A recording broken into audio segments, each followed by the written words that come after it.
Durante la fiesta de Navidad, mi hijo me encerró en el garaje. «Nos estás estorbando. Quédate ahí».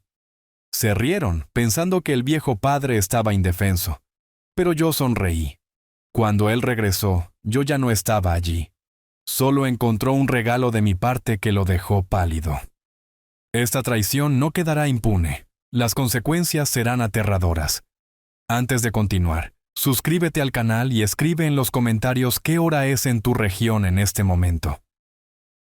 El clic de la cerradura de la puerta del garaje resonó más fuerte que cualquier disparo que hubiera escuchado en mis 67 años. «Estás estorbando. Quédate ahí dentro. Quédate quieto hasta que los invitados se vayan». La voz de Ricardo tenía ese tono particular de crueldad que solo 3 vasos de whisky podían afilar.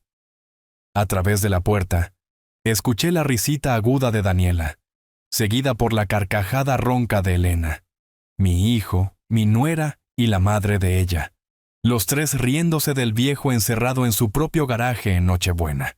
Me quedé allí en la oscuridad, con la mano aún sosteniendo el cuchillo de trinchar que había ido a buscar para el pavo.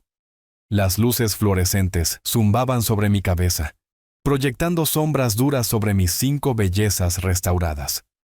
Un Chevrolet Bel Air de 1957 en rojo cereza, un Corvette Stingray de 1963, y otros 3 que representaban 40 años de trabajo paciente. El olor a aceite de motor y cromo pulido llenó mis pulmones, tan familiar como mi propio latido. Papá probablemente está llorando ahí dentro. La voz de Daniela se filtró a través de la puerta, seguida de más risas desde el interior de la casa. La música de la fiesta comenzó a sonar, ahogando cualquier otra cosa que estuvieran diciendo sobre mí. Debería haber sentido ira, tal vez miedo. En cambio, sentí algo frío y claro asentarse en mi pecho como agua helada. Este era el final, el insulto definitivo en un largo desfile de faltas de respeto que había marchado por mi vida durante los últimos 8 años. La velada había empezado mal y se había deteriorado desde allí. Pasé la tarde decorando la casa de la calle Roble, número 1847, mi casa, comprada y pagada en 1992, cuando Ricardo todavía estaba en la escuela primaria. Había puesto luces en el árbol, colgado las botas navideñas, preparado un pavo que alimentaría a 12 personas. Viejo tonto, todavía esperando una Navidad en familia. Llegaron a las 5:30. Ricardo entró sin llamar, como de costumbre, con Daniela detrás de él con su teléfono ya afuera, grabando todo para sus seguidores en las redes sociales. Elena venía al final, con sus ojos críticos escaneando ya en busca de algo de qué quejarse. «Estos adornos están tan pasados de moda, Roberto», había anunciado Daniela, arrugando la nariz ante los ángeles de cristal de mi abuela. «Muy de los años 80 y no en el buen sentido». «El pavo huele seco», añadió Elena sin siquiera molestarse en saludar. «Deberías haberlo marinado», le dije a Daniela que te lo recordara. Ricardo simplemente había gruñido, dirigiéndose directamente a mi mueble bar, a mi bourbon caro, naturalmente. El barato que guardaba para mí permanecía intacto. Traté de ayudar en la cocina, ofrecí cortar los aperitivos, poner la mesa, cualquier cosa para ser útil en mi propio hogar. Daniela me había apartado físicamente de la encimera. «Solo estorbas, ve a sentarte en algún lado». Cuando sus amigos comenzaron a llegar, parejas de 30 y tantos años, vestidos con ropa que probablemente costaba más que mis facturas mensuales de servicios públicos, me había retirado a un rincón. Vi a Ricardo jugar al anfitrión amable, sirviendo mi vino, ofreciendo mi queso, entreteniendo a los invitados en mi sala de estar.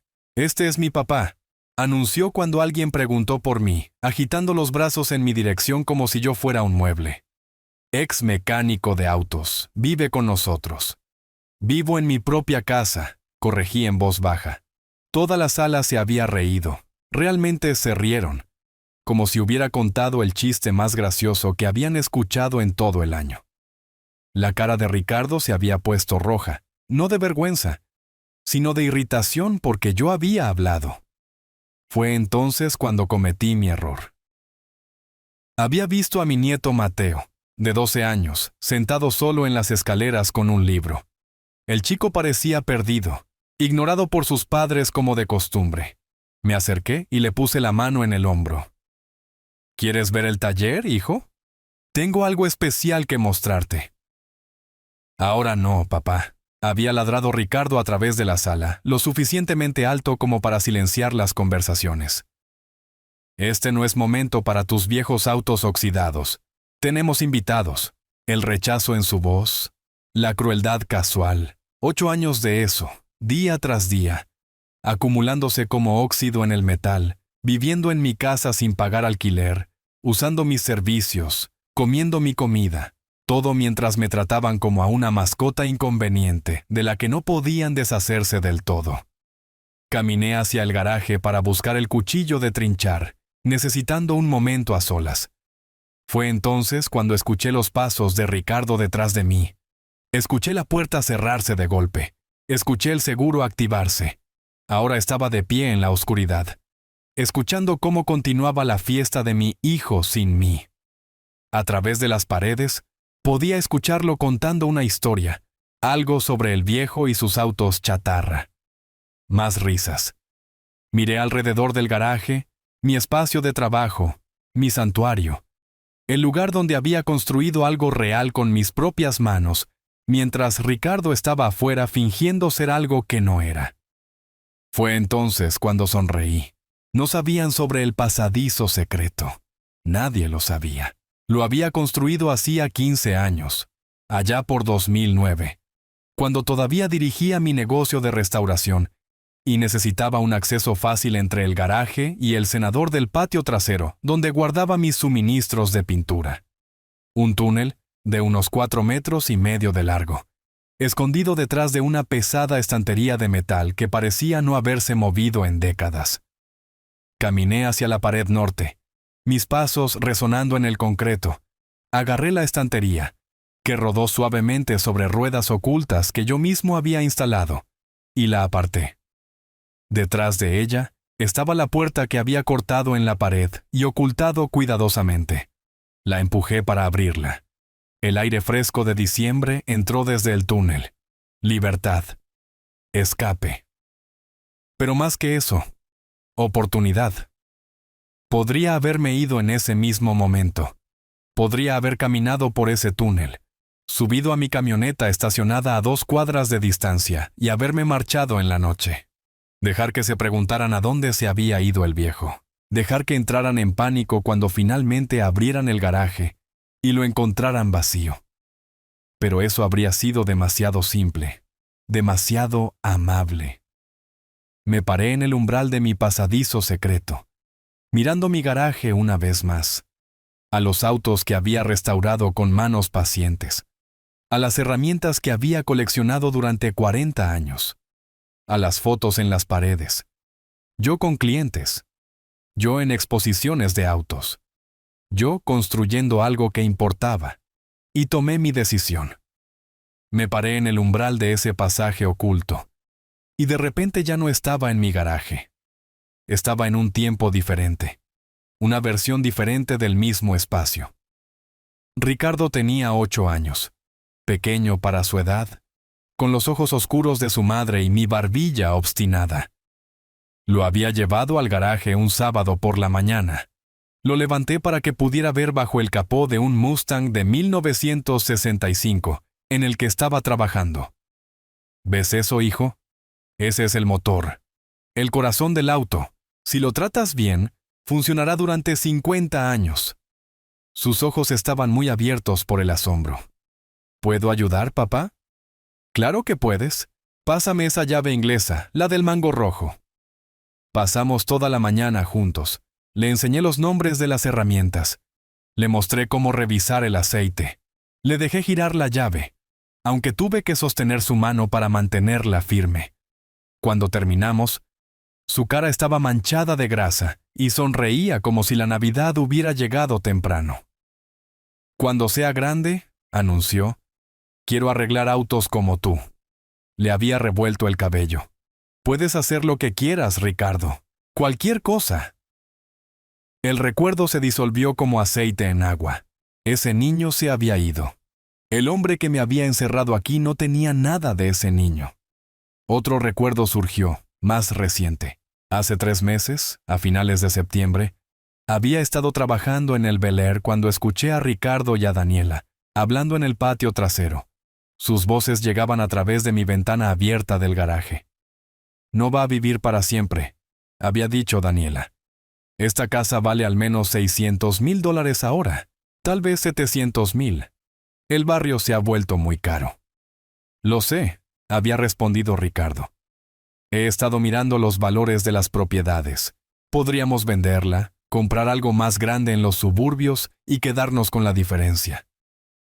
¿Cuánto tiempo más crees?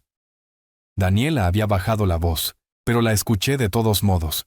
Quiero decir, él tiene, ¿qué? ¿67 años? Los hombres de su familia generalmente no pasan de los 75, ¿verdad? Podrían ser 8 años, podría ser menos si sigue trepando por ese garaje. Una caída, un ataque al corazón. Ricardo había dejado la frase en el aire, pero la implicación flotaba como gases de escape. Solo tenemos que ser pacientes, había concluido Daniela. Manténlo feliz. Asegúrate de que no cambie nada importante. Me había quedado allí en mi garaje, con la llave de tubo en la mano, y me di cuenta de que mi propio hijo estaba esperando que yo muriera, contando los días hasta que pudiera heredar lo que yo había construido. Ese había sido el comienzo, el momento en que comencé a ver con claridad. Sacudí los recuerdos y crucé el pasaje hacia el túnel fresco. Las paredes de concreto que yo mismo había construido me encerraban a ambos lados, 4,5 metros hacia la libertad, 4,5 metros hacia el resto de mi vida. Salí al cenador, cerrando cuidadosamente la puerta oculta detrás de mí. El patio trasero estaba oscuro, pero podía ver luces brillando en cada ventana de mi casa. Mi casa. Había pagado $185,000 por ella en 1992, todo lo que había ahorrado de 10 años de duro trabajo. Ahora valía $670,000. Y mi hijo estaba contando los días hasta que pudiera cobrarlo. Me moví silenciosamente entre las sombras, rodeando hacia la puerta trasera. Nadie la estaba vigilando. ¿Por qué lo harían? El viejo estaba encerrado a salvo. Me deslicé dentro, subí las escaleras traseras hacia mi estudio en el 2º piso. El ruido de la fiesta cubría mis pasos. Mi caja fuerte estaba en el armario, escondida detrás de abrigos de invierno. Giré la combinación, mi fecha de boda, porque algunas tradiciones mueren difícilmente, incluso cuando las personas lo hacen. Dentro estaba la carpeta manila que había estado preparando desde abril. 8 meses de cuidadosa preparación. La saqué, mis manos firmes. Dentro, copias del fideicomiso en vida que había establecido el 15 de agosto, con la licenciada Beatriz Castillo, la mejor abogada de planificación patrimonial de la ciudad. Documentos que mostraban cómo había transferido la propiedad de la casa a un fideicomiso irrevocable con mi nieto Mateo como único beneficiario. Papeles que detallaban el cambio de beneficiarios en mi póliza de seguro de vida. $500,000 con los que Ricardo había estado contando, ahora redirigidos al nieto que ignoraban. Y las grabaciones. 47 horas de audio y video de las cámaras ocultas que había instalado en junio. Ricardo llamándome carga. Daniela discutiendo mi muerte como una oportunidad de negocio. Elena sugiriendo que me pusieran en un asilo para acelerar las cosas. Todo ello documentado y fechado. Todo ello legal y vinculante. Había estado planeando esto desde esa conversación en septiembre. Cada insulto después de eso solo había añadido combustible a mi determinación. Cada comentario despectivo, cada broma cruel. Cada vez que me trataban como a un viejo senil en mi propia casa, lo había anotado, grabado, preparado. El examen médico que me había hecho el 10 de agosto, 5 días antes de firmar el fideicomiso, mostrando capacidad mental perfecta. Coeficiente intelectual de 127. Sin signos de deterioro cognitivo. No podían alegar que estaba senil cuando había sido lo suficientemente agudo como para planear 8 meses por adelantado. Tomé un sobre limpio del cajón de mi escritorio. Deslicé copias de los documentos clave. Agregué la llave de repuesto del garaje. Escribí una nota con mi letra más clara. Ricardo, querías la casa. Nunca fue tuya para tenerla. Feliz Navidad. Mis manos no temblaban. Eso me sorprendió. Pensé que me sentiría enojado o triste o algo así. En cambio, me sentí tranquilo. Claro. Como si hubiera estado caminando a través de la niebla durante 8 años. Y finalmente el aire se hubiera despejado. Podía escuchar a Ricardo abajo, su voz fuerte por el alcohol y la falsa confianza. Mi papá cree que todavía dirige el negocio, pero, honestamente, el tipo solo juega con autos viejos todo el día. Le sigo diciendo que venda esa colección, que invierta adecuadamente, pero ¿me escucha? Está atrapado en 1960. Más risas. Sus amigos disfrutando de su hospitalidad, mi bourbon, mi casa. Mi paciencia estirada hasta romperse. Bajé las escaleras de nuevo, silencioso como una sombra. Me deslicé por la puerta trasera. Me abrí paso a través de la oscuridad hasta la entrada lateral del garaje, una puerta que ni siquiera sabían que existía. Coloqué el sobre cuidadosamente en mi mesa de trabajo, justo en el centro donde Ricardo no pudiera pasarlo por alto. Luego reuní lo que importaba. El juego de herramientas de mi abuelo, el que había usado para construir mi primer negocio. El álbum de fotos con imágenes de cada auto que había restaurado. La escritura original de la casa, aunque eso era más simbólico ahora. Los documentos del fideicomiso eran lo que contaba. Eché un último vistazo a mi garaje. Este espacio había sido mío durante 32 años. Había construido mi negocio aquí, perfeccionado mis habilidades aquí, encontrado paz aquí cuando el mundo se volvía demasiado ruidoso. Ahora pertenecía a Mateo, legal y completamente. Un niño de 12 años que todavía amaba a su abuelo, que todavía quería aprender, que todavía tenía ese asombro en sus ojos cuando le mostraba cómo funcionaban las cosas. Ricardo había matado al niño que solía ser, pero tal vez yo podía salvar al niño que Mateo todavía era. Salí por el pasadizo secreto una última vez. Lo cerré detrás de mí, cerré la puerta del cenador. Mi camioneta estaba estacionada a 2 cuadras de distancia en la calle Marión, justo donde la había dejado esta mañana. Había planeado esta parte también, estacionando lejos de la casa para que no me vieran irme. Mientras caminaba por la tranquila noche de diciembre, revisé mi teléfono. 9:15 de la noche. En exactamente 1 hora, Ricardo recordaría a su viejo padre encerrado en el garaje. Saldría pavoneándose. Probablemente haría alguna broma sobre dejar libre al prisionero. Desbloquearía la puerta, la abriría de par en par, listo para verme humillado y esperando. En cambio, encontraría un garaje vacío y un sobre que cambiaría su vida para siempre. Subí a mi camioneta, arranqué el motor. Ya había reservado una habitación en un hotel sencillo pero cómodo en el centro. La reservé hace 3 semanas, pagada en efectivo. Mi bolso estaba en el asiento trasero, empacado con todo lo que necesitaría para los próximos días. Mientras me alejaba de la calle Roble, alejándome de la casa que había comprado hace 32 años, no miré atrás. Había pasado demasiados años mirando hacia atrás, tratando de ver dónde me había equivocado con Ricardo. Esta noche se trataba de mirar hacia adelante. Mi teléfono sonaría pronto. Ricardo llamaría exigiendo explicaciones. Luego Daniela. Luego Elena. Se enfurecerían, suplicarían, amenazarían. Pero yo tenía 8 meses de preparación de mi lado. Tenía abogados, documentos, pruebas. Tenía la verdad grabada y con marca de tiempo. Lo más importante, tenía algo con lo que nunca habían contado. Había dejado de ser el hombre que dejaba que lo pisotearan. El viejo Roberto Vargas había muerto esta noche, encerrado en ese garaje. El hombre que conducía esta camioneta era alguien nuevo, alguien que entendía que el respeto no se da libremente a quienes no lo exigen. Alguien que sabía que la familia debe significar algo más que un lugar conveniente para vivir sin pagar alquiler mientras esperas la herencia.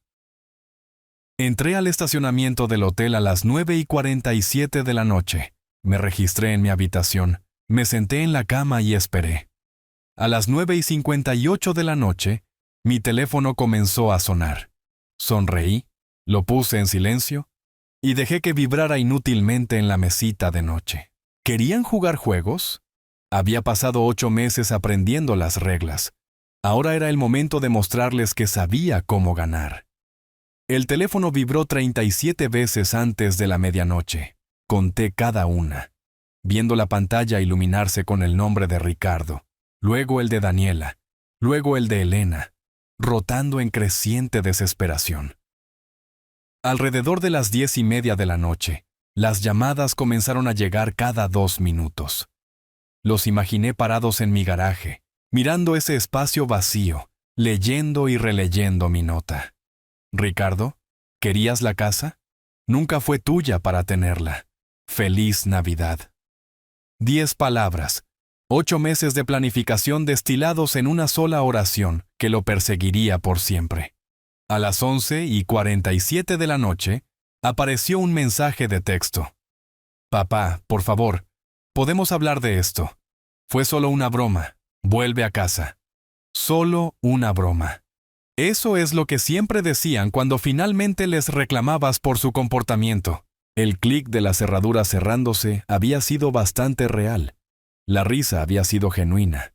Pero ahora que había consecuencias, de repente todo era solo diversión inofensiva. Puse el teléfono boca abajo y cerré los ojos. La habitación del hotel estaba tranquila, limpia, anónima. Me había alojado en lugares como este durante mis días de negocios, cuando estaba construyendo Restauraciones Vargas de un solo garaje a 7 ubicaciones en todo el estado. Cuando Ricardo era un adolescente y pensaba que su papá era exitoso, antes de que decidiera que yo era solo una vergüenza. El sueño llegó más fácil de lo que esperaba. Sin culpa, sin dudas, solo la calma que proviene de finalmente ponerse de pie después de años de ser empujado hacia abajo. La mañana de Navidad llegó gris y fría. Desperté a las 6 de la mañana, igual que siempre. Los viejos hábitos de 40 años dirigiendo un negocio mueren difícilmente. Me duché, me vestí, bajé al área de desayuno del hotel, café en un vaso de papel, huevos revueltos de una bandeja caliente. No era el desayuno de Navidad que había planeado, pero sabía mejor que cualquier comida que hubiera comido en la casa de la calle Roble en los últimos 8 años. A las 8:47 de la mañana recibí un correo de voz. La voz de Ricardo, ronca por la falta de sueño. Papá, voy a ver a un abogado hoy. Esto es una locura. No puedes simplemente regalar la casa así. Hay leyes. Tengo derechos. Llámame. Derechos. Hablaba de derechos mientras vivía sin pagar alquiler en mi casa durante 8 años, mientras usaba mi electricidad, mi agua, mi calefacción, mientras planeaba qué hacer con mi propiedad después de que yo muriera. La ironía habría sido graciosa si no fuera tan patética. Borré el correo de voz e hice mi propia llamada.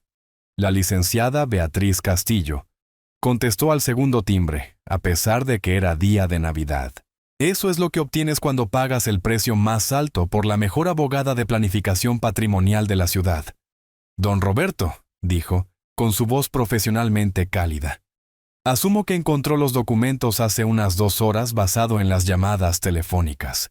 ¿Y usted se mantiene firme? Absolutamente. ¿Bien?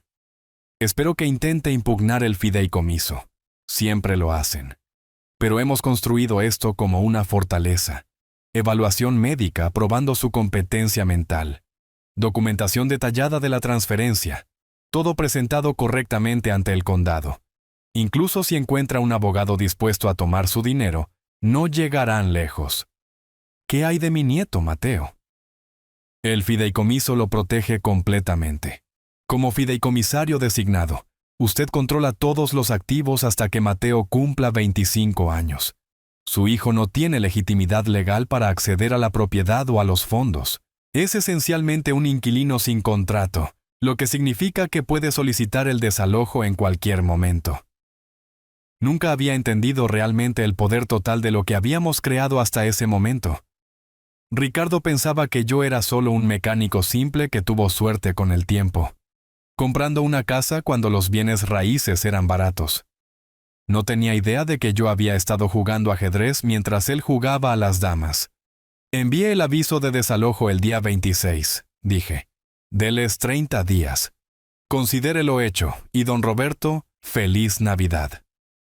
Pasé el resto del día de Navidad conduciendo por la ciudad, pasando por mis antiguas ubicaciones de talleres, viendo en qué se habían convertido. El de la calle División ahora era una cervecería artesanal. La ubicación en las afueras se había convertido en un estudio de yoga, pero el taller original en la calle Foster seguía siendo un lugar de reparación de automóviles, dirigido por el tipo al que se lo había vendido en 2019. Me detuve y entré. Javier estaba debajo de un Honda Civic, con las piernas sobresaliendo de debajo del chasis. Cuando se deslizó hacia afuera y me vio, su cara manchada de grasa se partió en una sonrisa. «Roberto Vargas, ¿qué te trae por aquí en Navidad?» Solo conduciendo, recordando viejos tiempos. Se puso de pie, se limpió las manos en un trapo que parecía no haber sido lavado en décadas. «El negocio va bien, muy bien. Me enseñaste todo lo que sé sobre dirigir este lugar». Hablamos durante 20 minutos sobre relaciones de compresión y ajustes de carburador, y el problema con los autos modernos que tienen demasiadas computadoras. Conversación normal entre dos hombres que entendían los motores mejor de lo que entendían a las personas. Cuando me iba, Javier gritó: «Oye Roberto, tu hijo todavía está trabajando en ese concesionario, por ahora». Bien por él, aunque siempre pensé que terminaría trabajando contigo. Ustedes dos parecían cercanos en aquel entonces. Solo asentí y me fui. Javier no sabía que lo cercanos que habíamos sido fue hace 30 años, cuando Ricardo todavía era lo suficientemente joven como para pensar que su padre importaba. Esa noche, de vuelta en el hotel, finalmente escuché el resto de los correos de voz. 15 en total. Los mensajes de Ricardo evolucionaron de enojados a desesperados y luego a amenazantes.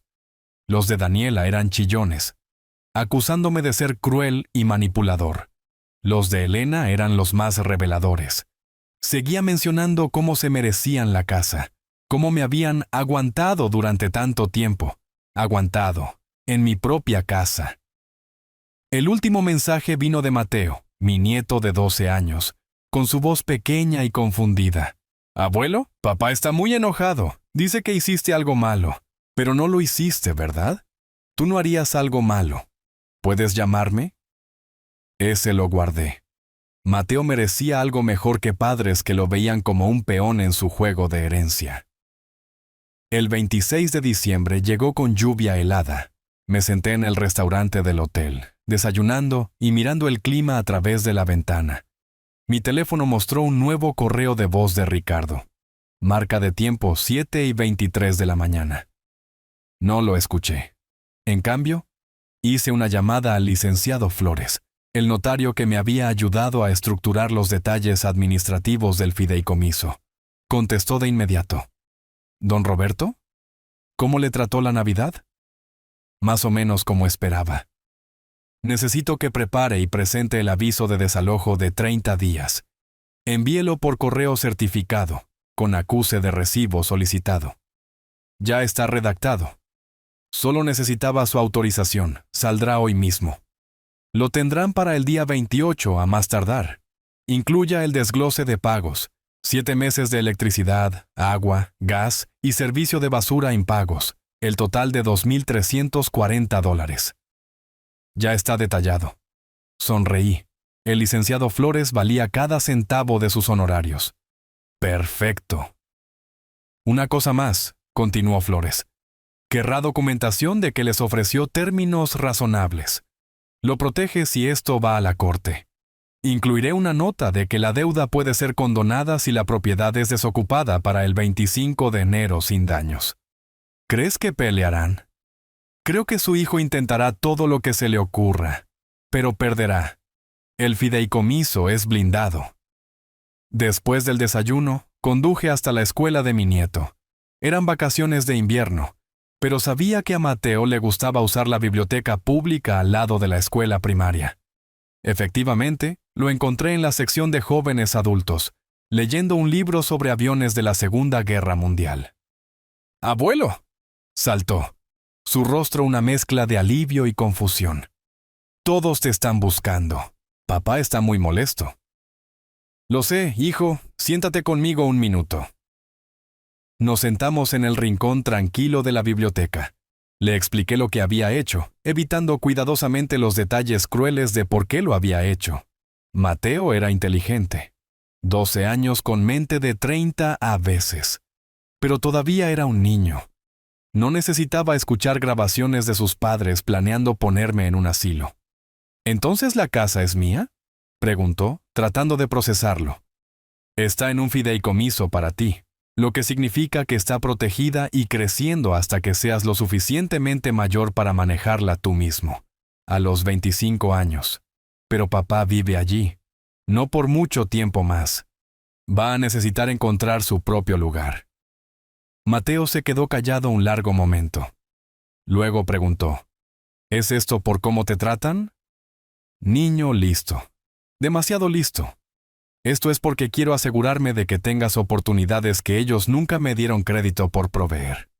Cuando yo no esté, tendrás seguridad real, dinero para educación, una casa, inversiones, todo lo que necesitas para comenzar tu vida adulta correctamente. Papá se va a enojar mucho. Déjalo que se enoje. Tú no hiciste nada malo, Mateo. Yo tampoco. Recuerda eso. Lo dejé con la promesa de llamar en unos días y conduje a la oficina del comandante Silva, retirado. Un investigador privado que había contratado en julio. Héctor Silva era un exoficial de policía que se había retirado y abierto su propia firma especializada en asuntos domésticos y patrimoniales. Su oficina estaba en el tercer piso de un edificio en la calle principal, decorada con el tipo de pinturas de paisajes genéricos que encuentras en cada oficina profesional. El propio Silva tenía 58 años, construido como un defensa de fútbol americano retirado, con cabello gris cortado al estilo militar. Roberto, justo a tiempo, sacó una gruesa carpeta de acordeón de su escritorio. Todo lo que pidió, documentado y verificado. Abrí la carpeta. Dentro había fotografías fechadas de Ricardo, usando mis autos clásicos para los eventos promocionales de su concesionario sin permiso.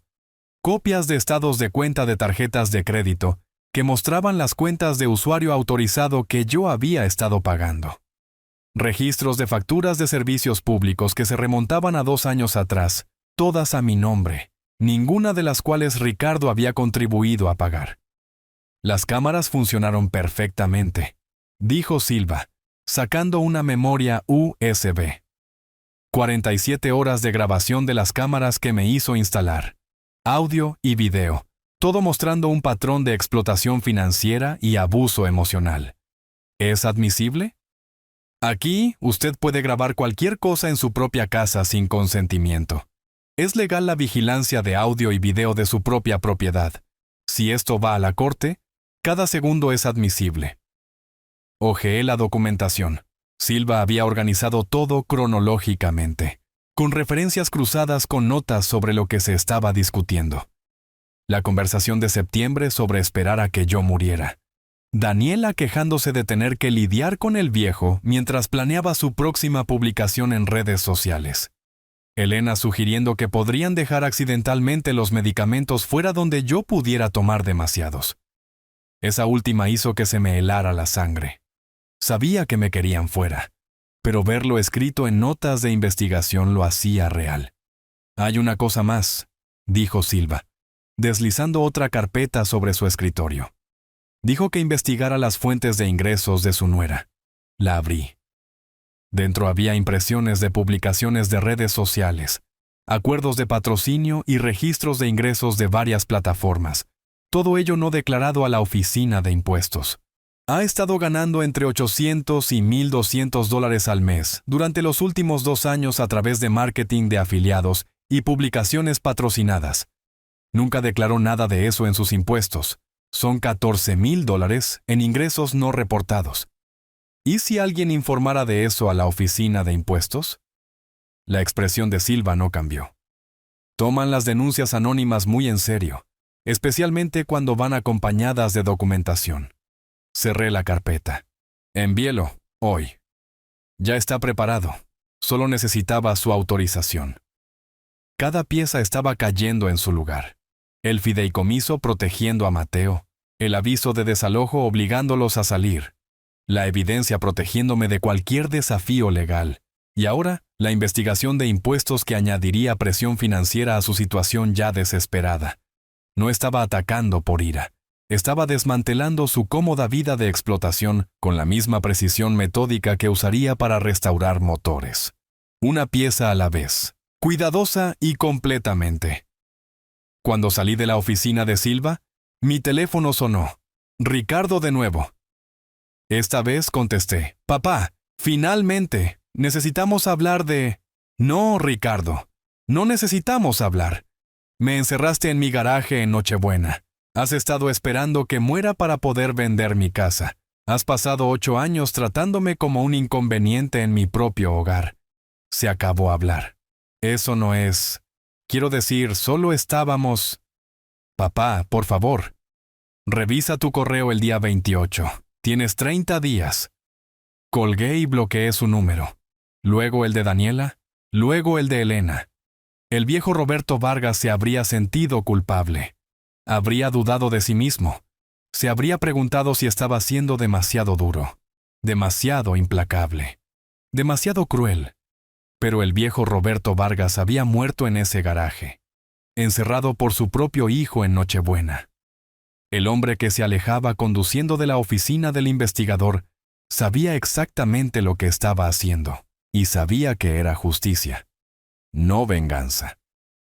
El 2 de enero llegó con el tipo de lluvia fría que hace sentir que la ciudad está tratando de lavarse. Me senté en un café acogedor en una esquina del centro, viendo el agua correr por las ventanas mientras tomaba mi segunda taza de café. Mi teléfono vibró con un mensaje de texto del licenciado Flores. Paquete entregado, firmado a las 10:47 de la mañana. Momento perfecto.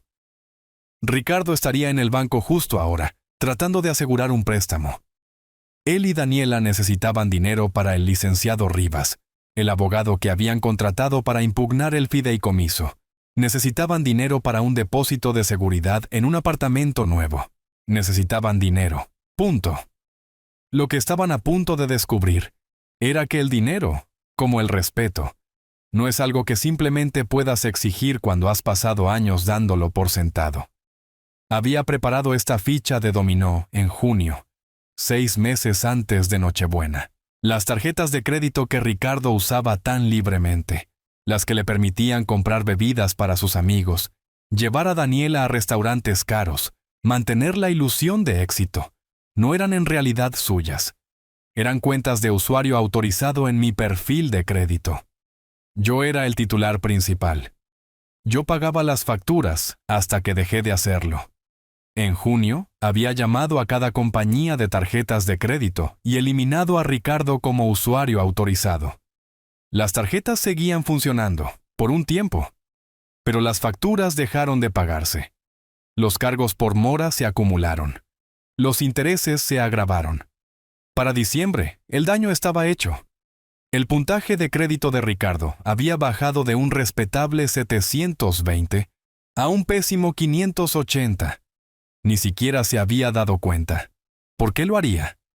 Los estados de cuenta llegaban a mi dirección, y yo siempre los había manejado en silencio, de la manera en que silenciosamente manejaba todo lo demás que él daba por sentado. Mi teléfono sonó. Licenciada Castillo. Don Roberto, asumo que ha oído hablar del licenciado Rivas. ¿Debería haberlo hecho? Es el abogado que contrató su hijo. Buen abogado en realidad. Se especializa en disputas patrimoniales. Caro. ¿Qué tan caro? Su tarifa inicial es de $5,000. Me dicen que su hijo lo puso en una tarjeta de crédito con una tasa de interés del 23%. Casi sentí pena por Ricardo. Casi. Entonces recordé el sonido de esa cerradura cerrándose. ¿Qué tan preocupado debería estar?, pregunté. Para nada. Rivas es minucioso. Le concederé eso. Pero hemos construido una fortaleza, no un castillo de naipes. Ya ha solicitado sus registros médicos al doctor Torres. Cuando vea esa evaluación cognitiva del 10 de agosto, 5 días antes de que se firmara el fideicomiso, mostrando su coeficiente intelectual en 127 con 0 signos de deterioro, le aconsejará a su hijo que lo deje. Pero no lo dejará. No, coincidió Beatriz. No lo hará. El orgullo y la desesperación hacen que la gente haga cosas costosas e inútiles. Después de la llamada, conduje hasta Motores Premium, el concesionario donde trabajaba Ricardo. No entré. Solo me senté en mi camioneta al otro lado de la calle, observando. A las 2:15 de la tarde, hice la llamada que había estado planeando desde noviembre. El señor Méndez, gerente general del concesionario, contestó al tercer timbre. Señor Méndez, mi nombre es Roberto Vargas. Creo que mi hijo Ricardo trabaja para usted. Sí, Ricardo es uno de nuestros gerentes de ventas. ¿Hay algún problema? Eso depende de su definición de problema. Necesito informarle que Ricardo ha estado utilizando vehículos de mi colección personal. Autos clásicos valorados en aproximadamente $340,000. En los materiales promocionales y eventos de clientes de su concesionario. Los ha estado representando como sus propios vehículos. Hubo una pausa. No estoy seguro de entender. Mi Chevrolet Bel Air de 1957. Mi Corvette Stingray de 1963. Los ha estado llevando a su concesionario, usándolos para impresionar a clientes de alto nivel, dejando que la gente crea que él es el dueño. No lo es. Yo lo soy. Y nunca di permiso por escrito para el uso comercial de mi propiedad. Señor Vargas, si esto es cierto, está documentado. Tengo fotos, fechas, declaraciones de testigos. No busco acción legal, señor Méndez. Simplemente le estoy informando que cualquier uso continuo de mis vehículos constituiría una explotación comercial no autorizada de mis activos. Pensé que debería saberlo. Podía escuchar la preocupación en su voz. Agradezco que llame. Necesitaré investigar esto. Por supuesto, tómese su tiempo. Colgué y observé la entrada del concesionario. Ricardo no tenía idea de que las paredes se estaban cerrando. Probablemente estaba adentro ahora mismo, adulando a un cliente, jugando al exitoso vendedor de autos, pensando que su padre era solo un viejo amargado haciendo amenazas vacías. Aprendería de manera diferente muy pronto. Esa noche, me reuní con Héctor Silva en una cafetería. Deslizó un sobre manila sobre la mesa. Todo lo que pidió sobre los ingresos de Instagram de su nuera. Hojas de cálculo, registros de capturas de pantalla, recibos de pago de afiliados. Ella ha estado ingresando entre $800 y $1,200 al mes durante 2 años, a través de patrocinios y marketing. Ni $1 de eso declarado a impuestos. ¿Cuánto es el total? Un poco menos de $14,000 en 24 meses. La multa por falta intencional de reportar ingresos puede ser de hasta el 25% del pago insuficiente, más intereses. Hice los cálculos. Alrededor de $4,300 en multas, posiblemente más con intereses y tarifas. ¿El papeleo está listo?, pregunté. Formulario de denuncia anónima, completo con documentación. Una firma de usted, y va a la división de fraude de impuestos mañana por la mañana. Tomé el bolígrafo que ofreció Silva, firmé mi nombre, Roberto Vargas. Mañana por la mañana, confirmé. Silva asintió. Recibirán una carta dentro de 2 semanas. La investigación tomará unos meses, pero una vez que comienzan, no se detienen. Salí de la cafetería sintiéndome como solía sentirme después de completar un trabajo de restauración particularmente desafiante. Satisfecho, metódico, cada pieza encajando en su lugar exactamente como estaba planeado. El 3 de enero comenzó con una llamada telefónica que no contesté. Ricardo, probablemente llamando desde el trabajo. Dejé que fuera al correo de voz. Luego escuché el mensaje mientras desayunaba. «Papá, necesito hablar contigo. Algo ha pasado en el trabajo. Por favor, llámame». La desesperación en su voz era nueva. Bien. A las 11 de la mañana, mi teléfono sonó de nuevo. Esta vez, era el supervisor directo de Ricardo en el concesionario, el señor Méndez, con quien había hablado el día anterior. «Señor Vargas, soy Méndez. Quería agradecerle por traer la situación de los vehículos a mi atención». «¿Lo investigó?» «A fondo. Revisé nuestras fotos de eventos del año pasado. Su hijo de hecho usó autos clásicos en 4 eventos separados de clientes, afirmando que eran sus vehículos personales. 2 clientes mencionaron específicamente estar impresionados por la colección de Ricardo. Tenemos una política estricta contra la tergiversación». «Ya veo». «Lo he suspendido por 2 semanas sin goce de sueldo, efectivo de inmediato. Necesitamos realizar una investigación completa sobre si esto constituye una violación de nuestra política de ética. Pensé que debería saberlo». Después de colgar, me permití una pequeña sonrisa. 2 semanas sin paga significaba que Ricardo perdería aproximadamente $2,400 en salario. Dinero que necesitaba desesperadamente para el abogado Rivas. Dinero que necesitaba desesperadamente para el alquiler. Dinero que ahora había desaparecido. Las fichas de dominó estaban cayendo. A la 1:30 de la tarde, estaba trabajando en mi garaje cuando apareció Mateo en su bicicleta. Mi nieto de 12 años parecía preocupado. «Abuelo, ¿podemos hablar?» Nos sentamos en mi mesa de trabajo, la misma donde había dejado ese sobre en Nochebuena. Mateo jugueteaba con la cremallera de su chaqueta. «Papá y mamá han estado actuando raro. Están siendo muy amables conmigo. Como demasiado amables. Mamá me hizo panqueques esta mañana. Ella nunca hace el desayuno. Y papá preguntó sobre mi tarea. No ha preguntado sobre la escuela desde... no recuerdo cuándo». Niño listo. Sabía que algo andaba mal. «¿Qué crees que quieren?», pregunté. Mateo se miró las manos. Los escuché hablando anoche. «Creen que si te pido que cambies el fideicomiso, lo harás. Mamá dijo que él ama a Mateo más de lo que nos odia a nosotros». La crueldad casual de esa declaración, reduciendo a mi nieto a una moneda de cambio. Asumiendo que yo había construido el fideicomiso por odio en lugar de protección, debería haberme sorprendido. Pero no lo hizo. «¿Y tú qué piensas?», le pregunté. «Creo que no hiciste esto para ser malo. Creo que lo hiciste porque ellos fueron malos primero». Puse mi mano en su hombro. «El fideicomiso no se trata de castigo, mijo. Se trata de asegurarse de que tengas oportunidades. Oportunidades reales. No solo promesas que desaparecen cuando es conveniente». «¿Entonces no lo vas a cambiar?». «No, pero eso no significa que tus padres no te quieran.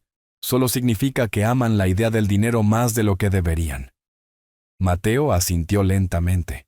Luego dijo: «Me compraron una PlayStation 5 con un montón de juegos».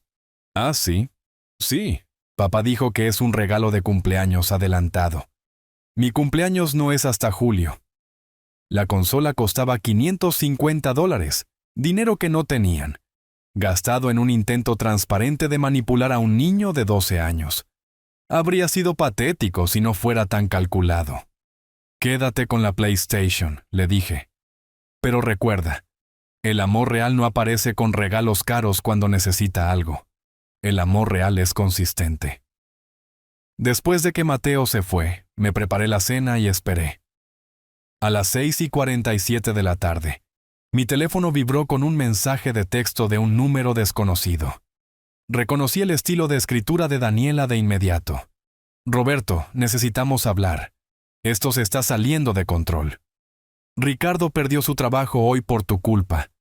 Tenemos un hijo en quien pensar. Por favor». No perdió su trabajo.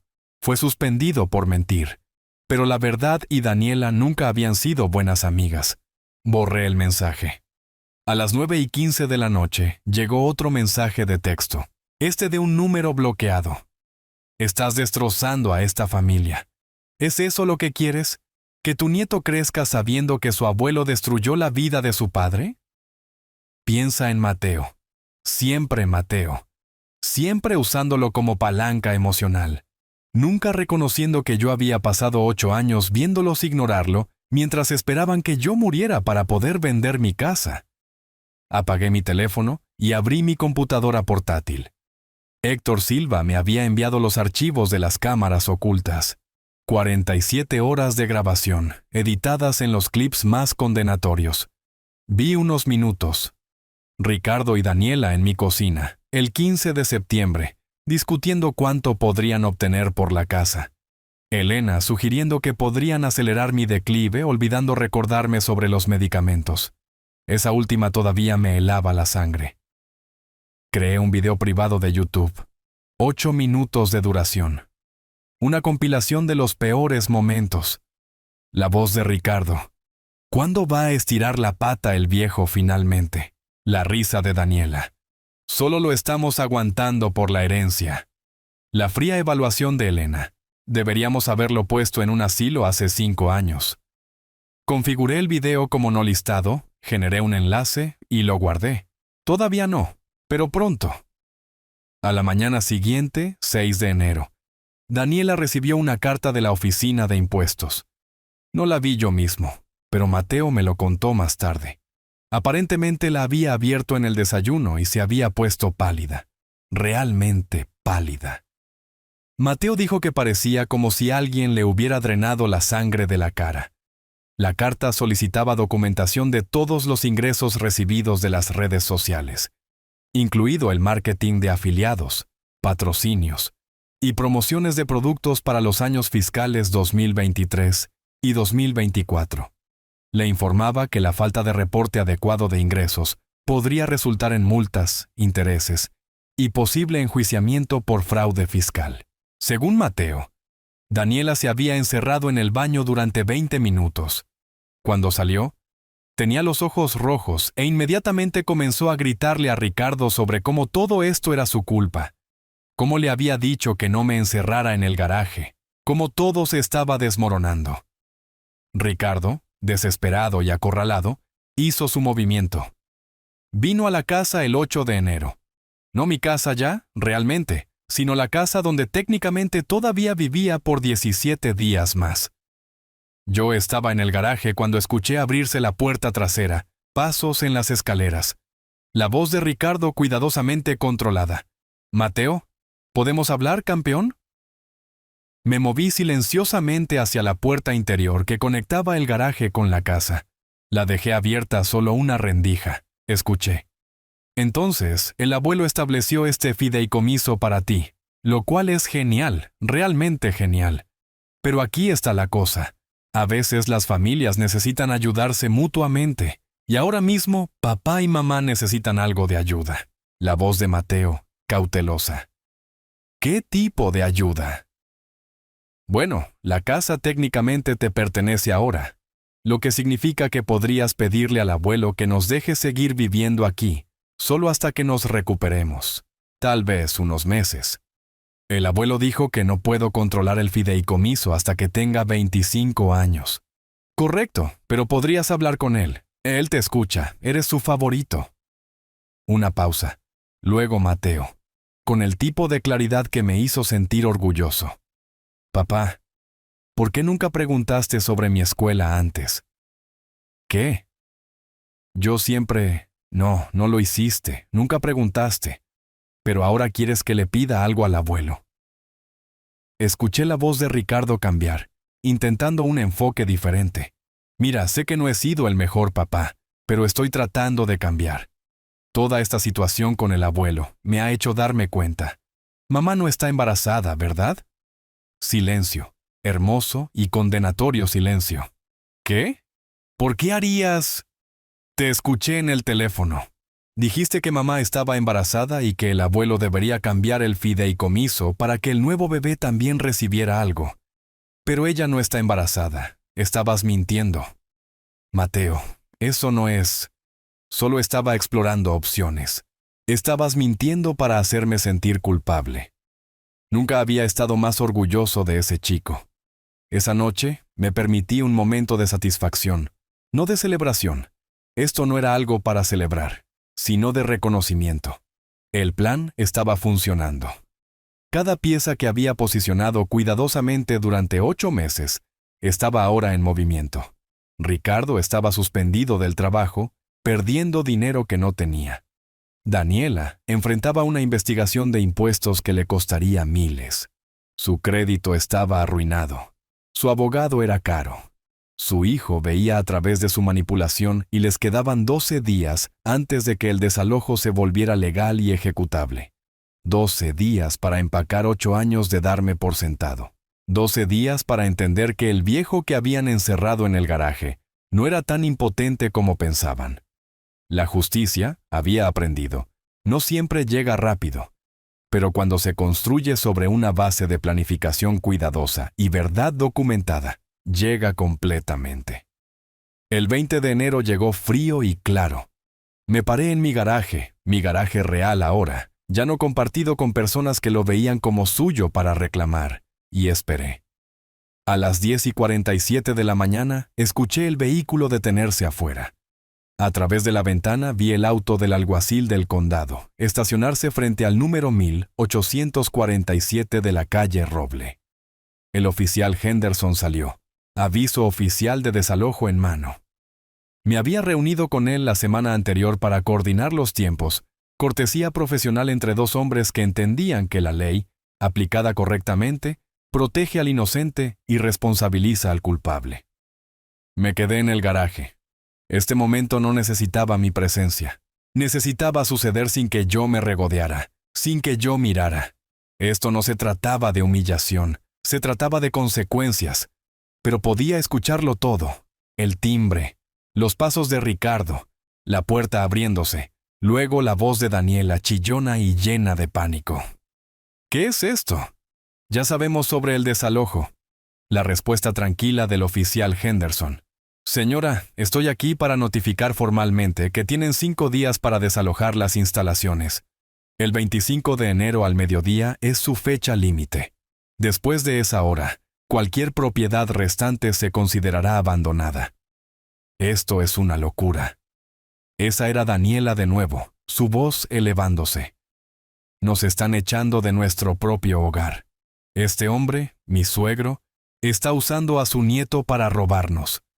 Señora, según los registros del condado, esta propiedad se mantiene en un fideicomiso irrevocable con Mateo Vargas como beneficiario. Usted no tiene ningún reclamo legal para... Hemos vivido aquí 8 años. Tenemos derechos. No sin un contrato de arrendamiento o pagos de alquiler, señora. Lo siento, pero la ley es clara. Escuché la voz de Ricardo entonces, tratando de sonar razonable. Oficial, esto es una disputa familiar. Mi padre es anciano. Posiblemente no piensa con claridad. Estamos trabajando con abogados para...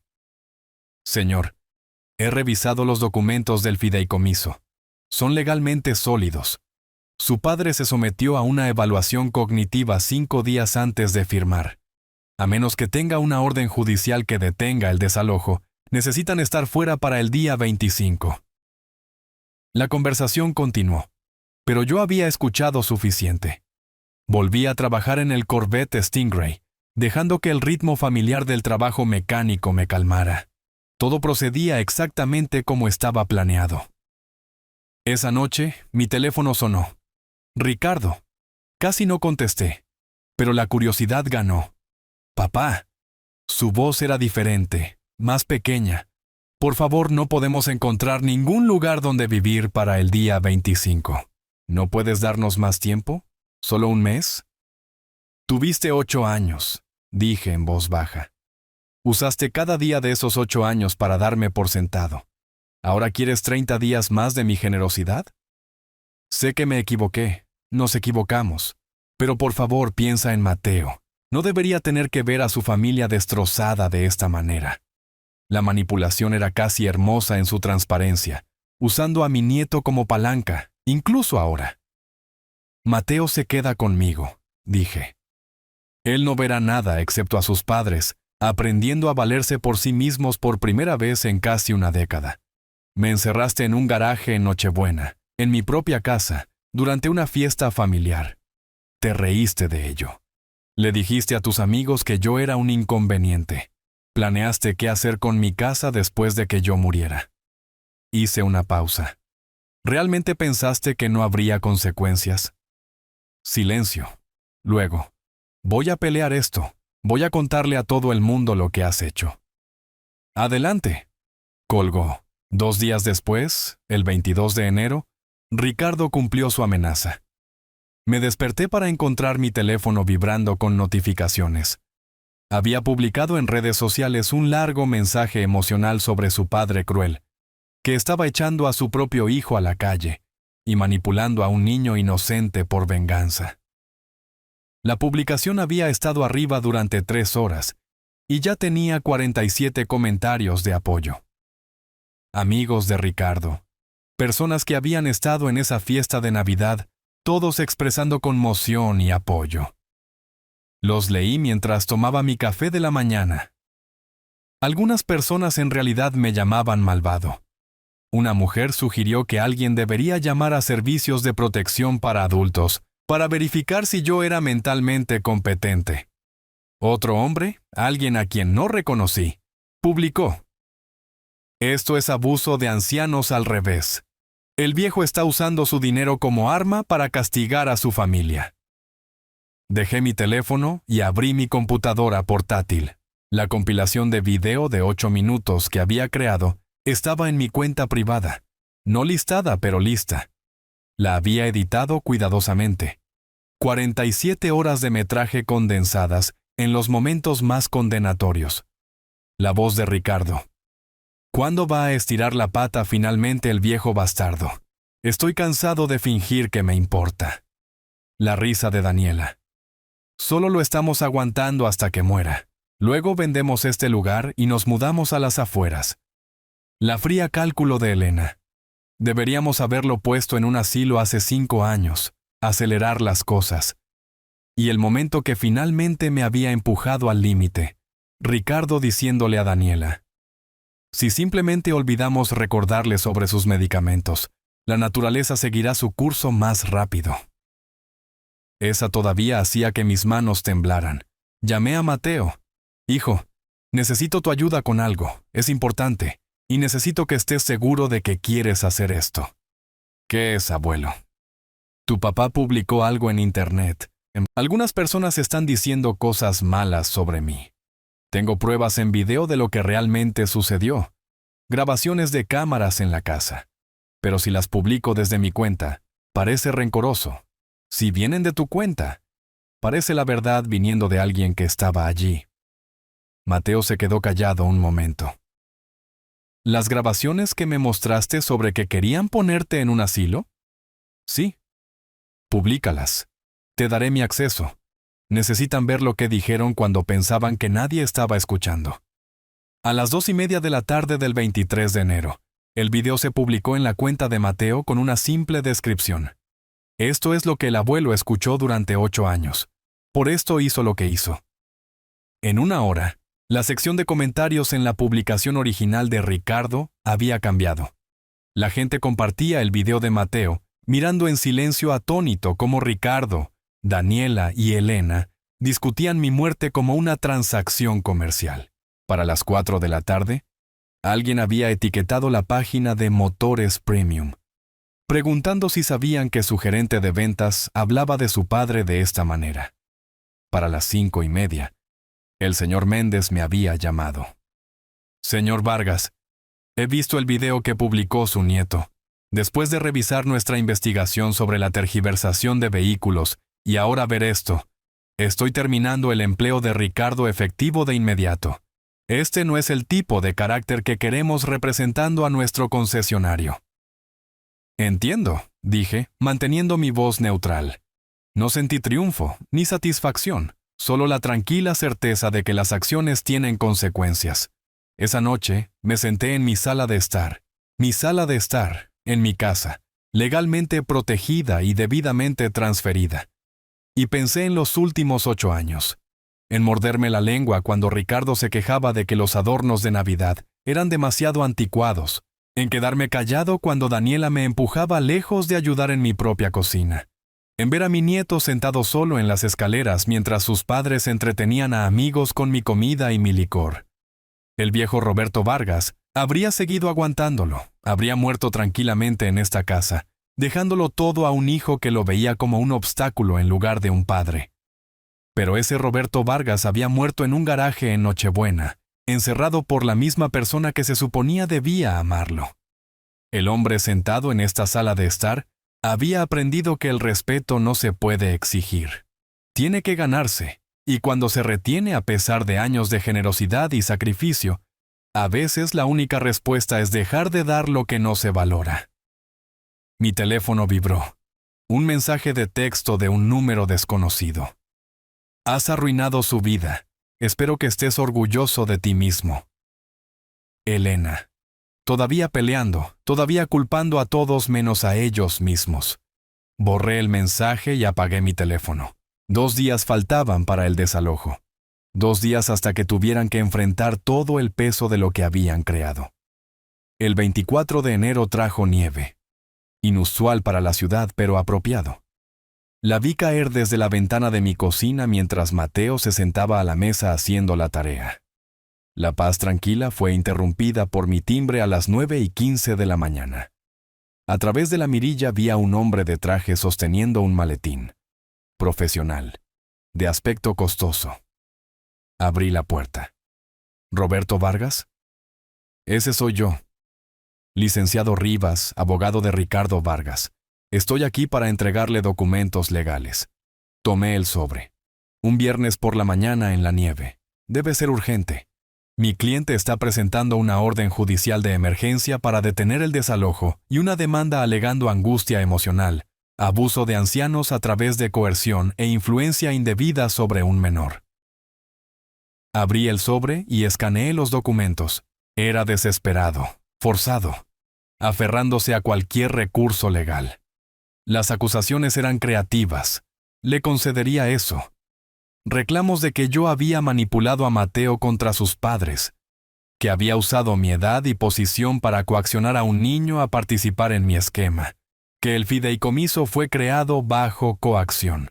Estas son acusaciones serias, continuó Rivas. Mi cliente está preparado para llevar esto a juicio si es necesario, pero también está dispuesto a negociar. Retire el desalojo, permita que la familia permanezca en la residencia y él retirará la demanda. Levanté la vista de los papeles. Dígale a su cliente que no. Señor Vargas, debo advertirle que... Dígale que no. También dígale que su demanda fracasará. Deberá los costos judiciales. Y cada día que pase peleando esto es un día que no está buscando otro lugar para vivir. Tiene hasta el mediodía de mañana. La expresión de Rivas se endureció. Tenemos expertos médicos preparados para testificar sobre el impacto psicológico de sus acciones en un niño de 12 años. Tiene expertos médicos preparados para explicar cómo un coeficiente intelectual de 127 y 0 deterioro cognitivo indica a alguien incapaz de tomar decisiones legales. Tenemos testigos que testificarán sobre su comportamiento vengativo. Tengo 47 horas de video mostrando su comportamiento vengativo. Su turno, abogado. Se fue. Cerré la puerta y miré a Mateo, que había estado escuchando desde la cocina.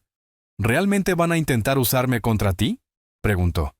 Están desesperados. La gente desesperada comete errores. Esa tarde, conduje a la oficina de Beatriz Castillo. Beatriz revisó la presentación de Rivas y se rió, realmente se rió, durante 1 minuto entero. Esta es la orden judicial de emergencia más débil que he visto en 20 años. Mira esto. Alegan que coaccionaste a Mateo, pero no tienen evidencia. Alegan influencia indebida, pero el fideicomiso fue creado 4 meses antes del incidente. Alegan angustia emocional, pero ellos son los que te encerraron. Pueden retrasar el desalojo. No con esto. Presentaré una respuesta el lunes por la mañana. Para el lunes por la tarde, esto será desestimado. Pero Roberto me miró seriamente. Van a seguir peleando, incluso después del desalojo, incluso después de que pierdan la demanda. Algunas personas no pueden aceptar que se trajeron las consecuencias sobre sí mismas. Conduje a casa a través de la nieve, pensando en las palabras de Beatriz. Tenía razón. Ricardo no aceptaría esto. Tampoco Daniela ni Elena. Pelearían porque la alternativa era admitir que habían destruido su propia seguridad a través de la crueldad y la avaricia. Esa noche, Ricardo llamó. Contesté. Papá, necesito verte, cara a cara, antes de mañana. ¿Por qué? Porque necesitamos terminar esto. Por favor, iré a verte. En contra de mi mejor juicio, estuve de acuerdo. A las 7 de la noche, solo tú, ni Daniela, ni Elena.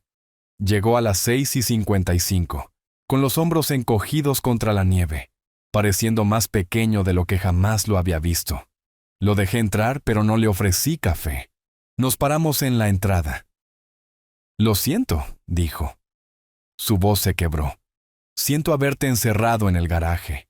Siento todo lo que dije. Siento haberte dado por sentado. Esperé. No había terminado. Pero tienes que entender. Estamos desesperados. Daniela está embarazada. Realmente embarazada esta vez. Nos enteramos ayer. No podemos traer un bebé a ese apartamento estrecho. Necesitamos más tiempo. Necesitamos... Detente. Se detuvo. Daniela no está embarazada. O si lo está, te enteraste hace más de ayer, porque Mateo te escuchó mintiendo sobre eso hace 2 semanas para manipularlo.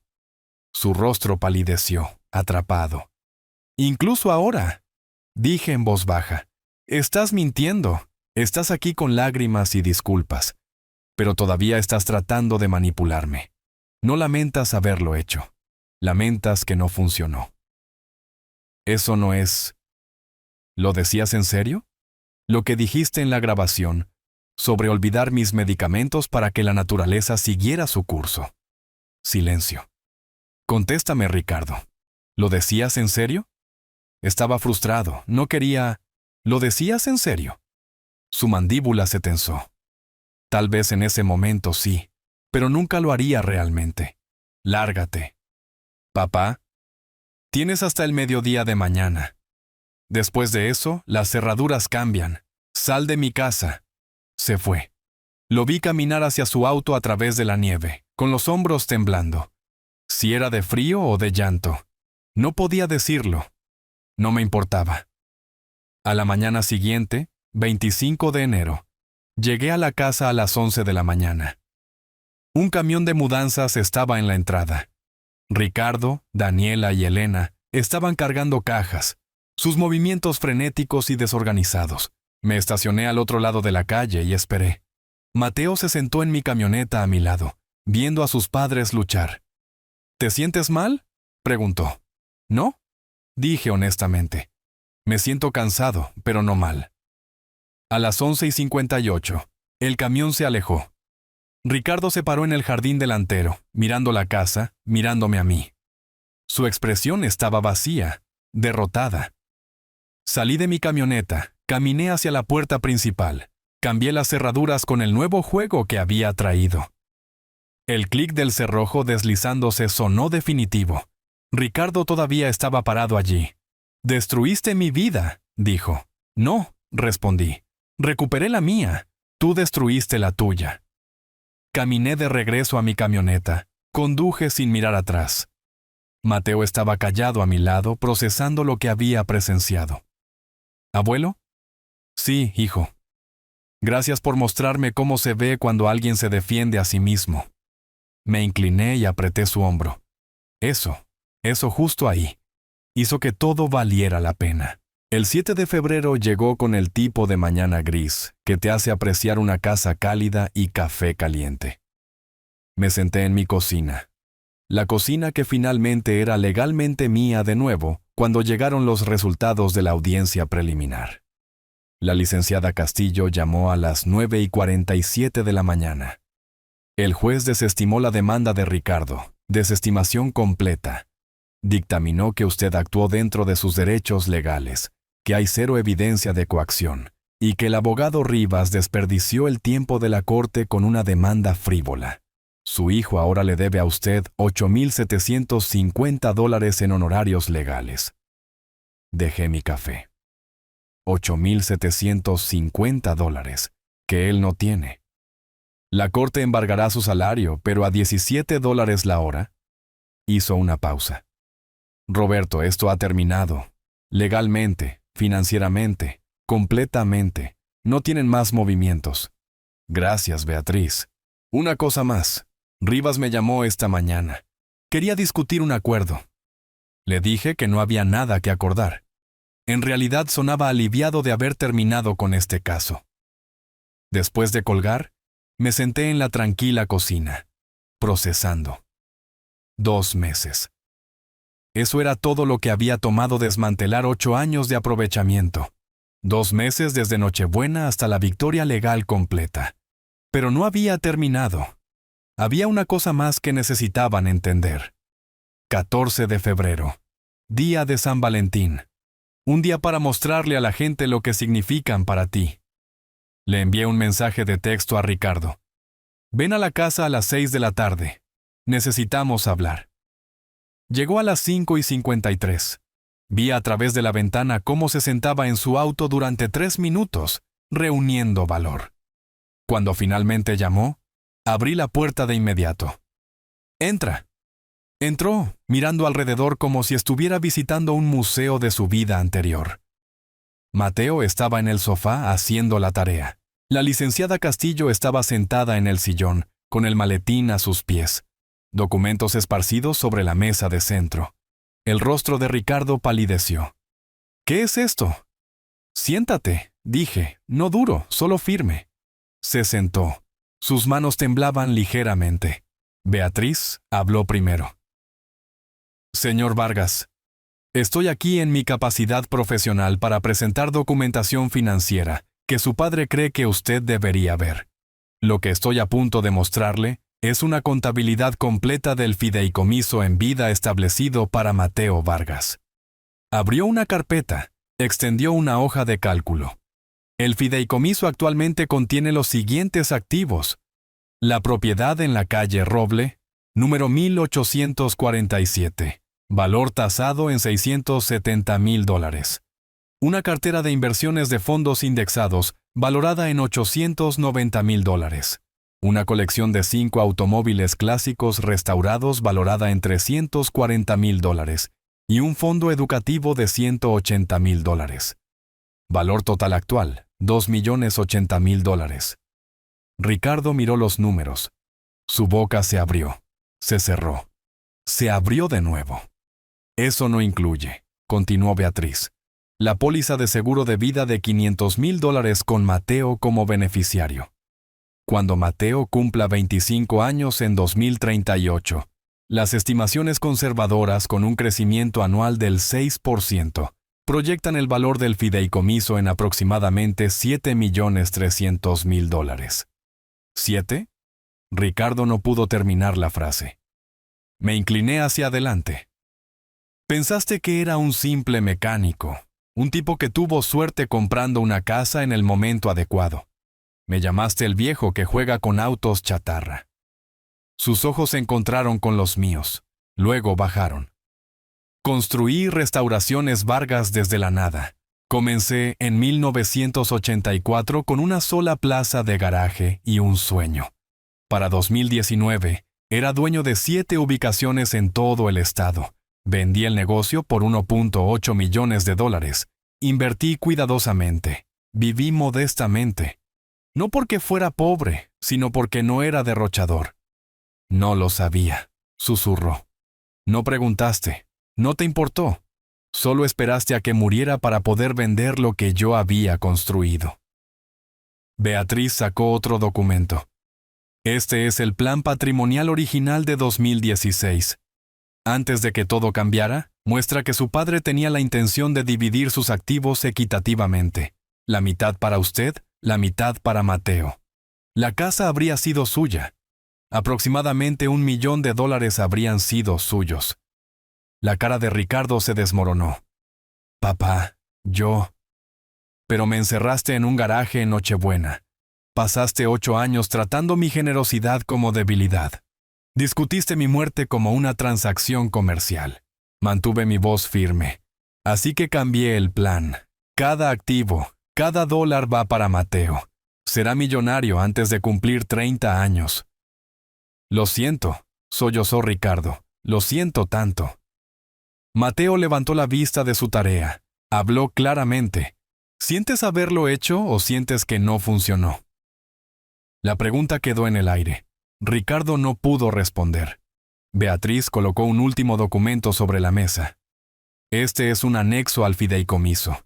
Si intenta manipular a Mateo, impugnar el fideicomiso nuevamente o interferir de alguna manera, todo el fideicomiso se transfiere automáticamente a la Fundación de Restauración de Autos Clásicos.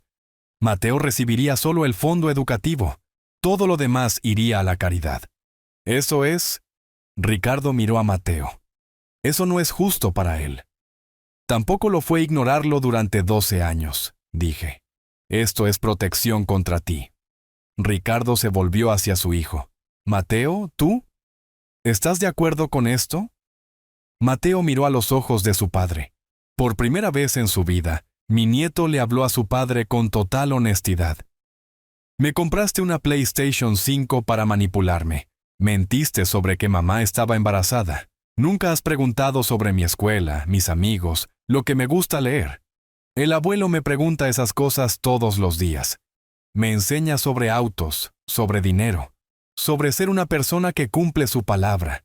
Así que sí, papá, estoy de acuerdo con esto.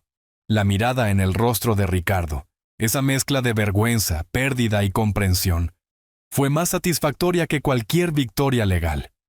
Finalmente, entendió lo que había tirado por la borda. No dinero, no una casa, sino el respeto de su hijo, y tal vez, si hubiera sido diferente, el amor de su padre. El 28 de febrero llegó inusualmente cálido, la primavera insinuando su llegada.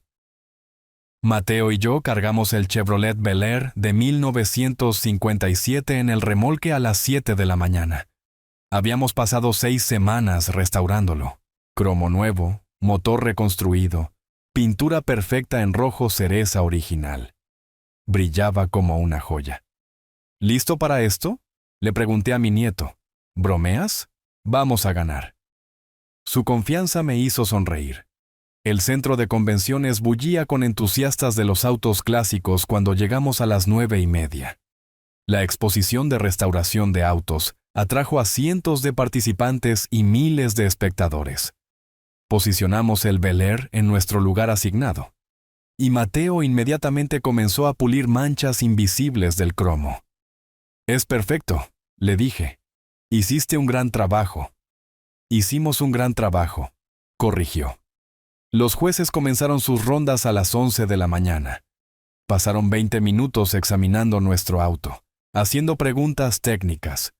Mateo respondió a la mayoría de ellas, explicando las modificaciones del motor, el proceso de pintura, la restauración del cromo. Me quedé atrás y lo dejé brillar. A las 2:30 de la tarde anunciaron los premios. El tercer lugar fue para un Corvette de 1963. El segundo lugar para un Mustang Boss de 1969. Luego, el mejor de la exposición es para Roberto y Mateo Vargas por su Chevrolet Bel Air de 1957. Restauración impecable, atención al detalle correcto de la época y artesanía excepcional. El premio era de $5,000. Los ojos de Mateo se abrieron de par en par cuando le entregaron el cheque. «Esto es tuyo», le dije. «Te lo ganaste.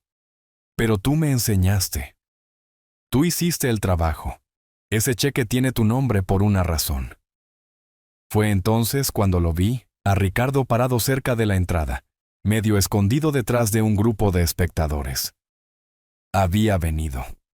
No me había esperado eso.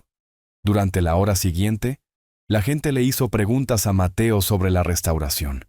Explicó cada detalle, su rostro brillando de orgullo. Había encontrado algo en lo que era bueno, algo que amaba. Más importante aún, había encontrado confianza. A las 4:15, mientras nos preparábamos para cargar el auto, Ricardo se acercó. Se veía diferente, más delgado, cansado, más humilde. «Felicidades», dijo en voz baja. «El auto es hermoso». Gracias, papá, dijo Mateo, luego volvió a asegurar las correas. Ricardo observó a su hijo trabajar. Es bueno en esto. Es bueno en muchas cosas. Lo sabrías si hubieras estado prestando atención. Mantuve mi tono neutral. Hechos, no acusaciones. Lo veo ahora. Hizo una pausa. Conseguí un trabajo en un almacén cargando camiones. No es mucho, pero es trabajo honesto. Es un comienzo.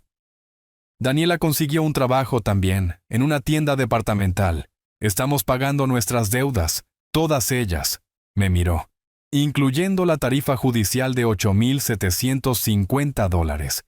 Me están embargando el salario. Tomará 2 años, pero lo pagaré. Asentí. Bien. Papá, luchó con las palabras. No espero perdón. Ni siquiera sé si merezco una oportunidad para intentar ganármelo de nuevo. Pero quiero que sepas que entiendo, ahora, lo que tiré por la borda, en quién me convertí. Miro a Mateo hablando de ese auto, y me doy cuenta de que no tengo idea de quién es mi hijo en realidad. Eso es mi culpa. Por primera vez desde Nochebuena, escuché remordimiento genuino, no manipulación, no desesperación. Solo un hombre enfrentando lo que había hecho. El fideicomiso no cambia, dije firmemente. Mateo se queda con todo. Eso es definitivo. Lo sé, pero... Hice una pausa. Si realmente haces el trabajo, te conviertes en el padre que Mateo merece. Construyes una vida real en lugar de esperar limosnas. Me demuestras a lo largo de los años, no semanas, que has cambiado. Entonces tal vez, cuando escriba mi testamento, recordaré que todavía eres mi hijo. Sus ojos se llenaron de lágrimas. Gracias. No estoy prometiendo nada. Estoy diciendo que hay una posibilidad, si te lo ganas. Encontré su mirada. ¿Entiendes la diferencia? Sí. Su voz se quebró ligeramente. Sí, entiendo. Mateo terminó con el remolque y se acercó. ¿Listo, abuelo? Listo. Ricardo miró a su hijo. Mateo, podría tal vez verte el próximo fin de semana. Tomar un café o algo, solo hablar. Mateo me miró. Le di el asentimiento más leve. Su elección. ¿Está bien?, dijo Mateo con cuidado. Pero solo tú, no mamá. Solo yo. Lo prometo. Dejamos a Ricardo parado en el estacionamiento, viéndonos alejar. En mi espejo retrovisor, lo vi parado allí hasta que doblamos la esquina. ¿Crees que realmente cambiará?, preguntó Mateo. No lo sé, pero le di lo mismo que te di a ti. Le di una opción. Lo que haga con ella depende de él. Esa noche, Mateo y yo nos sentamos en el garaje, el Bel Air de vuelta en su lugar, brillando bajo las luces fluorescentes.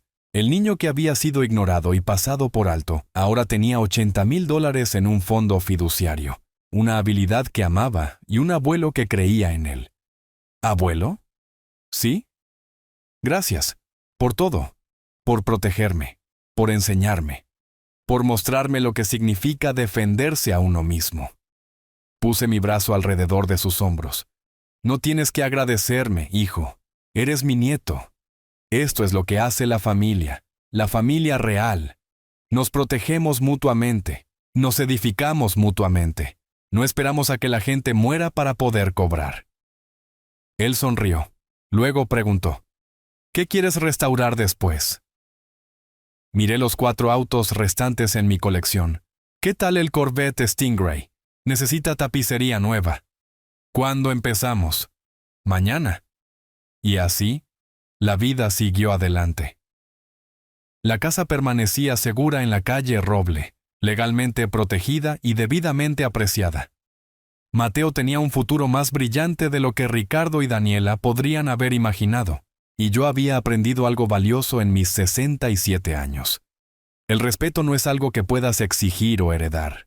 Lo ganas día a día, a través de tus acciones y tu carácter. Ricardo me había encerrado en un garaje en Nochebuena, pensando que podía hacerme desaparecer mientras disfrutaba de la fiesta. En cambio, desapareció todo lo que pensaba que era suyo. Esa es la cosa con la traición. No solo daña a la persona a la que traicionas, te daña a ti aún más. Porque cuando llegan las consecuencias, tienes que enfrentarte a la persona en la que te has convertido. Le había dado a Ricardo 8 años de generosidad, paciencia y apoyo incondicional.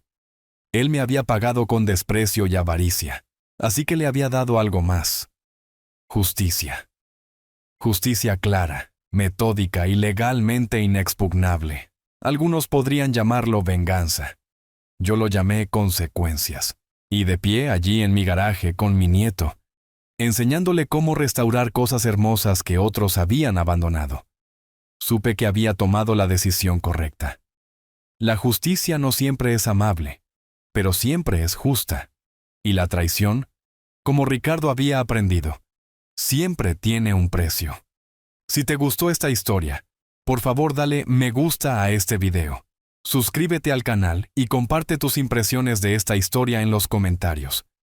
Para escuchar la siguiente historia, haz clic en el cuadro de la izquierda. Gracias por ver.